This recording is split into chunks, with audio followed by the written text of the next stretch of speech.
अगस्त 2015 Dubai cricket stadium. UAE की उनकी पहली यात्रा पर भारत के प्रधानमंत्री नरेंद्र मोदी को गल्फ में प्रवासी भारतीयों से मिलवा रहे थे उनके सबसे उत्साही प्रशंसक। आपका भक्त होने के नाते मोदी जी, अगर आप मुझसे शेरनी का दूध भी मांगे तो मैं आपको ला कर दूंगा। मिलिए बावा गुथु रघुराम शेट्टी BR शेट्टी से, जो यूएई में भारत के सबसे प्रसिद्ध और सफल कनाडिगा माने जाते थे।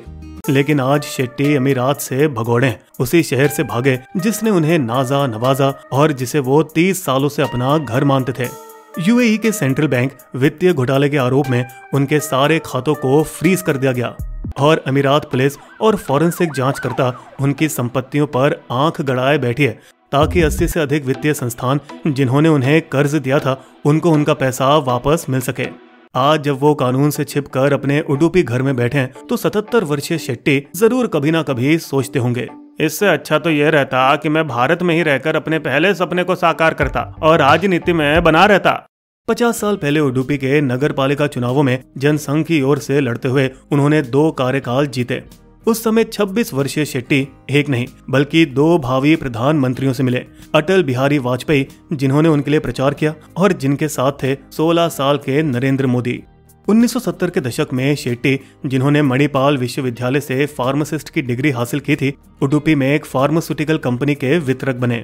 पर अपना ज्यादातर समय राजनीति में लगाने के कारण वे अपने व्यवसाय से इतना भी पैसा नहीं जोड़ सके जिससे वो अपनी बहन की शादी करवा पाते और आखिरकार उन्हें बैंक जाना पड़ा। सर, मेरी बहन की शादी के लिए मुझे कर्ज चाहिए, लौटा दूंगा जल्दी ही। कर्ज को जल्दी चुकाने के लिए उन्होंने हाल ही में बने संयुक्त अरब अमीरात में अपनी किस्मत आजमाने का फैसला किया, जहां कई केरलवासी अच्छे अवसर तलाश चुके थे। भाई, जेब में सिर्फ तुम्हारे $8 ही हैं, इनका करोगे क्या? मैं इन $8 को लाखों डॉलर में बदल दूंगा। शेट्टी अबू धाबी के पहले आउटडोर मेडिकल प्रतिनिधि बने और अपनी माजदा 323 गाड़ी में दवाओं से भरे सैमसोनाइट बैग के साथ चिलचिलाती धूप में एक के बाद एक दूसरे क्लिनिक के चक्कर लगाते गए। थक कर जब वे घर वापस आते तो शेट्टी अपनी पसीने से भीगी कमीज को धोकर सुखाते और अगले दिन फिर उसे पहनकर काम पर वापस जाते। उनकी मेहनत रंग लाई। 1 साल के भीतर ही उन्होंने अपनी बहन की शादी का कर्जा भी चुका दिया। कर्ज मुक्त 1975 में उन्होंने एक 2 कमरे के अपार्टमेंट में क्लिनिक और फार्मेसी खोली, जिसका नाम रखा न्यू मेडिकल सेंटर NMC, और वहां की पहली डॉक्टर थी उन्हीं की पत्नी चंद्र कुमारी शेट्टी। अपने अस्पताल की तरक्की के लिए BR शेट्टी ने एम्बुलेंस भी चलाई और कई बार सफाई कर्मचारियों के साथ काम करने से भी नहीं हिचकिचाए। वही NMC हेल्थ 45 अस्पतालों में 2000 से अधिक डॉक्टरों को नियोजित करने वाली स्वास्थ्य सेवा की दिग्गज कंपनी बन गई। 2012 में जब वो लंदन स्टॉक एक्सचेंज में 117 मिलियन पाउंड से सूचीबद्ध हुई और वो अबू धाबी की ऐसी पहली कंपनी थी जो ये कर पाई। उनके व्यापारी दिमाग ने एक और व्यवसाय सूंघा जब उन्होंने देखा कि पैसे घर वापस भेजने के लिए रोज प्रवासी कामगार कितनी लंबी कतारें लगाते थे। 1980 में उन्होंने money remittance firm UAE exchange launch की। उस समय के बैंकों की तुलना में वो कम कमीशन लेकर जल्दी ही अव्वल दर्जे पर आ गए और कुल वैश्विक प्रेषण ग्लोबल रेमिटेंस का 6.5% हिस्सा अकेले करने लगे। आखिरकार 31 देशों में 850 शाखाएं खोली। अमीरात के बाहर वे यूनी मनी के नाम से जाने जाते थे। 1999 में उन्होंने एक्सप्रेस मनी, एक और लोकप्रिय सहायक कंपनी की भी स्थापना की, जिसका मुख्यालय लंदन में बनाया। 2014 में उन्होंने 1 बिलियन पाउंड की कीमत पर ब्रिटेन की सबसे बड़ी विदेशी मुद्रा कंपनियों में से एक ट्रेवल एक्स को खरीदा। विभिन्न वित्त कंपनियों के बाद में फिनबलर नामक एक कंपनी में इकट्ठा किया। इसी बीच 2003 में शेट्टी ने नियो फार्मा की स्थापना करके अपने चिकित्सा व्यवसाय को एकीकृत करना शुरू कर दिया। अबू धाबी में एक अत्याधुनिक दवा निर्माण सुविधा बनाई, जहां उन्होंने Merck, Pfizer, AstraZeneca, Boots UK और अन्य अंतर्राष्ट्रीय दवा कंपनियों के लिए अनुबंध विनिर्माण किया। कंपनी के कुछ पहले संयुक्त उपक्रमों में से एक था नियो बायोकॉन, 2007 में बेंगलुरु बायोलॉजिक्स कंपनी बायोकॉन के साथ। अमीरात में 2100 अस्पताल बेड चलाने के बाद 2013 में शेट्टी ने अपने विकास के अगले चरण के लिए भारत की तरफ रुख बदला। केरल में कई अस्पताल खरीदे, जिनमें से एक था तिरुवनंतपुरम पोट्टम में SUT अस्पताल, और फरवरी 2018 में ओडिशा का पहला super speciality corporate health centre Bhubaneswar का कलिंगा अस्पताल 200 करोड़ में, और मुंबई का पहला 7 स्टार 1500 बिस्तर वाला 7 हेल्थ अस्पताल को एक अज्ञात राशि में खरीदा। दिलचस्प बात तो यह है कि 1300 करोड़ रुपए के कर्ज में डूबे सेवन हिल्स पर नीता अंबानी की रिलायंस फाउंडेशन की भी नजर थी, लेकिन ठीक बिड से पहले उन्होंने अपना हाथ वापस खींच लिया। इसी दौरान शेट्टी ने कई अन्य असफल अस्पतालों को खरीदा, उनमें निवेश किया और उनकी काया पलट दी। उनकी योजना अगले 5 से 10 वर्षों के भीतर भारत में 20,000 अस्पताल बेड का परिचालन करने की थी और वे हर बेड पर 1 करोड़ रुपए खर्च करने को तैयार थे। शायद उनकी उम्मीदें कुछ ज्यादा ही थी। भारत के सबसे बड़े अस्पताल चेन अपोलो हॉस्पिटल्स को 10,000 बेड तक पहुंचने में 30 साल लग गए। फिर 1 साल के अंदर ही, जैसे कि अक्सर कोई उद्यमी अपने आप को गलत फहमी से अक्षय समझता है, उन्होंने देश के दूसरे छोर पर खरीदा एक पूरा अलग व्यवसाय, 180 साल पुरानी असम कंपनी 1000 करोड़ रुपए में, जो उगाती थी चाय और खोजती थी तेल और गैस, और साथ ही खरीदे कर्नाटक में फैले 250 एकड़ कॉफी के बागान। हमने पहले भी देखा है कि कैसे अनिल अंबानी और विजय माल्या जैसे मशहूर बिजनेसमैन जब अपने दायरे से हटकर कुछ धंधों में हाथ डालते हैं तो वे कैसे औंधे मुंह के बल गिरते हैं। कई अरबपतियों की तरह सफलता मिलने के बाद भी शेट्टी अपनी जड़ों से जुड़े रहे और खुद की शुरुआती संघर्ष को कभी नहीं भूले। वो बकायदा भारत में अपने गांव और परिवार से मिलने आते रहे। यूएई में आए युवा भारतीयों की उन्होंने अनगिनत बार मदद की और नौकरियां दिलाई, खासकर कन्नड़ लोगों को, और आज भी उस मुश्किल वक्त की याद में अपने एमआर दिनों की सैमसोनाइट बैग को पास रखते हैं। लेकिन बाकी अरबपतियों की तरह शेट्टी भी अपनी दौलत की नुमाइश करने से नहीं कतराते, चाहे हो वो उनकी रोल्स रॉयस गाड़ियों की पलटन, उनका आलीशान निजी जेट या बुर्ज खलीफा में 2 मंजिला मकान। लेकिन इस बार तो नुमाइश की हद हो गई जब मशहूर गायक येसुदास के कंसर्ट के दौरान वे स्टेज पर चढ़ गए। वाह वाह, आप कितना सुंदर गाते हैं, ये लीजिए मेरी रोल्स रॉयस की चाबी। और हर पैसे वाले आदमी की तरह वो भी भारतीय फिल्म इंडस्ट्री के चमकते सितारों से जुड़ना चाहते थे। महाभारत पर बन रही मेरी 1000 करोड़ की फिल्म में मोहनलाल जी हीरो होंगे। शेट्टी में ये ताकत थी कि वो रोल्स दे दे या मेगा बजट की फिल्म बनाए, क्योंकि छोटे से गांव से आए तुलु भाषी बंटे समुदाय के इस युवक ने अपनी कड़ी मेहनत से 30,000 करोड़ की निजी संपत्ति जोड़ी थी और अरब आकाश में कर्नाटक के सबसे ऊंचे सितारे बनकर चमक रहे थे, जिनकी कंपनी का 2018 में मुनाफा 15,000 करोड़ के राजस्व पर करीब 1,700 करोड़ था। 2005 में उन्हें यूएई के सर्वोच्च पुरस्कार ऑर्डर ऑफ आबू धाबी से नवाजा गया, जो तमगा वो आज भी बहुत शान से रोज पहनते हैं। फिर 2007 में उन्हें प्रवासी भारतीय सम्मान और 2 साल बाद पद्मश्री से सम्मानित किया गया।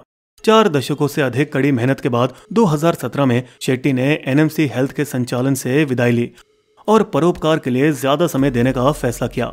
अपनी नियो बाइकॉन पार्टनर किरण मजुमदार शॉ की तरह उन्होंने भी 2017 में बिल गेट्स और वॉरेन बफेट के अभियान गिविंग प्लेज में शपथ ली। मैं वचन लेता हूं कि मैं अपने व्यक्तिगत धन का कम से कम आधा हिस्सा दान में दूंगा। अपने साम्राज्य की बागडोर प्रशांत और प्रमोद मंगत के हाथ में थमाते हुए उन्हें क्रमशः एनएमसी हेल्थ और यूएई एक्सचेंज का सीईओ बनाया। केरल पलक्कड़ के निम्मारा में जन्मे मंगत भाइयों ने अपने करियर की शुरुआत चार्टर्ड अकाउंटेंट के रूप में की। प्रशांत कोटक महिंद्रा में केरल तमिलनाडु के संचालक प्रमुख थे, जबकि प्रमोद एल्स्टॉम लिमिटेड में आंतरिक नियंत्रण सहायक प्रबंधक। 2003 में उन्होंने शेट्टी के साथ काम करना शुरू किया और जल्द ही उनका भरोसा जीतकर एनएमसी की सीढ़ी चढ़ना शुरू कर लिया। प्रशांत ने अपनी काबिलियत साबित की जब 2012 में उन्होंने वो कर दिखाया जो आबू धाबी की किसी कंपनी ने पहले कभी नहीं किया था, एनएमसी को लंदन स्टॉक एक्सचेंज पर सफलतापूर्वक सूचीबद्ध करवाकर। अगले साल कंपनी के स्टॉक लगभग 20 गुना बढ़कर 2018 में $10 बिलियन से ज्यादा पूंजी तक पहुंच गए।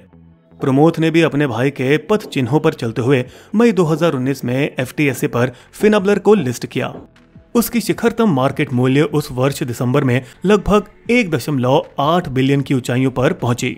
7 अगस्त 2019 तक सब कुछ बढ़िया चल रहा था जब एक ट्विटर हैंडल ने कुछ अस्पष्ट शब्दों में किसी कंपनी को बेनकाब करने का दावा किया। जल्द ही हम लंदन में सूचीबद्ध एक फर्म में हो रहे घोटाले पर रिपोर्ट प्रकाशित करेंगे।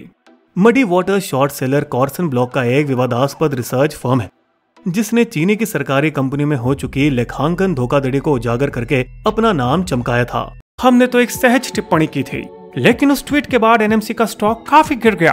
क्या बाजार को भनक थी कि कंपनी में कुछ गड़बड़ी है?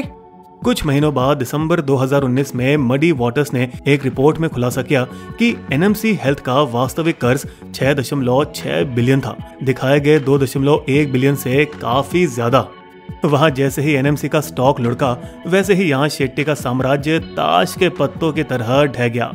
मार्च 2020 में शेट्टी के दूसरे लंदन में सूचीबद्ध स्टॉक फाइनेंशियल सर्विसेज फर्म फिनबलर ने भी एक खुलासा किया।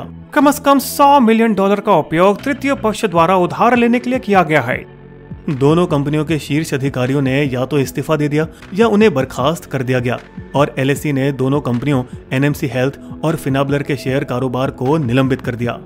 और वही धोखाधड़ी और जालसाजी के मामलों में शेट्टी अब अबू धाबी में आपराधिक आरोपों का सामना कर रहे हैं। 24 मार्च को एनएमसी हेल्थ ने एलएसई में यह कबूल किया कि समूह का असल में कर्ज $6.6 बिलियन ही था, जिसमें 80 से अधिक वित्तीय संस्थानों से 75 से ज्यादा ऋण शामिल थे। शेट्टी भारत आए तो थे इस बहाने से कि उनके बड़े भाई की सेहत खराब थी, पर फिलहाल लॉकडाउन के कारण अभी भी देश में रुके हुए हैं, क्योंकि उन पर एक भारतीय बैंक का भी भारी पैसा बकाया है, जिसकी रक्षा के लिए बेंगलुरु की एक अदालत ने श्री शेट्टी और उनकी पत्नी को उनकी 16 संपत्ति, जिनके एवज में उन्होंने बैंक ऑफ बड़ौदा से 1192 करोड़ का ऋण लिया, को बेचने या ट्रांसफर करने से रोक दिया जाता है। बैंक ने अब हाई कोर्ट से गुहार लगाई है कि शेट्टी की सभी संपत्तियों को बेचने या ट्रांसफर करने से रोका जाए, न कि सिर्फ उन 16 जिसके खिलाफ लोन लिया गया था। क्या शेट्टी को जो घोटाले हो रहे थे उसकी उनको जानकारी थी या मंगत भाइयों ने उन्हें अंधेरे में रखा था? ऐसा लगता तो नहीं कि एक आदमी जिसने जमीन से उठकर महल बनाया हो और जो अपने आधे धन को दान में देने का वादा कर चुका हो, वो जानबूझकर पैसों का घोटाला करेगा। लेकिन जाहिर है कि उनके कुछ व्यापारिक फैसले कंपनी को महंगे पड़े हैं। ट्रेवलेक्स का $1.3 बिलियन की खरीद, 200 मिलियन के अपने ऋण सहित सेवन हिल्स अस्पताल की खरीदी, असम चाय कंपनी 150 मिलियन और अन्य करोड़ों रुपए जो उन्होंने अस्पतालों और कॉफी एस्टेट को खरीदने में लगाए। शेट्टी ने गलती का ठीकरा मंगत भाइयों के सिर रख दिया। उन लोगों को सजा दिलवाने के लिए मैं अपनी पूरी शक्ति लगा दूंगा जिन्होंने मेरे भरोसे का गलत फायदा उठाया। मैं उन्हें गर्दन से खींचकर वापस लाने के लिए अपने खून की आखिरी बूंद तक खर्च करूंगा। और भाइयों और 10 अन्य अधिकारियों के खिलाफ अबू धाबी के संघीय न्यायालय में आपराधिक मामले भी दायर किए। उनकी नियो फार्मा को 700 मिलियन से 1 बिलियन के बीच बेचने और कुछ कर्ज अदा करने के इरादे से बात साफ है कि वो चुप नहीं बैठेंगे और बरसों की मेहनत से कमाए अपने नाम को धूमिल नहीं होने देंगे। लेकिन ये भी सच है कि उनकी कोशिश चाहे जितनी भी सच्ची रही हो, 6.6 बिलियन जैसा भारी कर्ज उतारना आसान नहीं है। क्या वो लोग जिनके लिए शेट्टी एक दिन शेरनी का दूध तक लाने के लिए भी तैयार थे, क्या आज वो उनकी मदद करेंगे या फिर उन्हें बांस के मुंह फेंक देंगे? बिस्बो की शायरी, उठे फर्श से अर्श तक कैसे ये श्रीमान, बिस्बो से सब आज लो उनकी गाथा जान। BR शेट्टी नाम है और बड़े हैं काम, कुछ चूके ऐसी हुई नाम हुआ बदनाम। देखें उनके मित्र क्या देंगे उनका साथ, या यूं ही रह जाएंगे वो मलते अपने हाथ। अगर आपको हमारी वीडियो पसंद आए तो सब्सक्राइब करें हमारे YouTube चैनल को और पेज पर बने बेल आइकन को क्लिक जरूर कीजिएगा ताकि आपको हमारे लेटेस्ट वीडियो की जानकारी आसानी से मिल सके। धन्यवाद।